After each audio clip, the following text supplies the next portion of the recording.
Welcome back. We'll talk about one of the important settings in the ChatGPT whenever you call any request and get the response. So one of the very important stuff is this temperature setting, which you can see on my screen right now.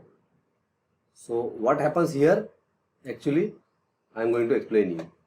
Okay, so this is the very important setting which is a parameter that controls the randomness and creativity of the text. So very important stuff which people get confused. Actually, it ranges between 0 and 1. This is important stuff you need to understand. And second thing is, if it is 0, it will give you similar kind of results. Okay, so whenever you send the same prompt, you can expect the same result from the system. This is not a very correct statement 100%, but you can consider it 90-95%. So let's say you increase the temperature, so it will try to find out the variations. It will try to do some different things and try to give another results also. It will not be unique then.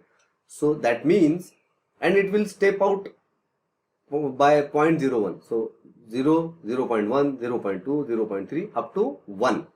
So if it is 1, it will do so many experiments and return you variations in the results. So if it is 0, it will be stable. It will be 1. If it will be 1, it will not be very stable and you cannot predict that it will give the similar results. This is important to understand. Okay, so this is what I told you, that it will give you more diverse and unexpected text if the temperature setting is high. Okay, lower temperature setting result in a narrower distribution, leading to text that is more predictable and follows a pattern.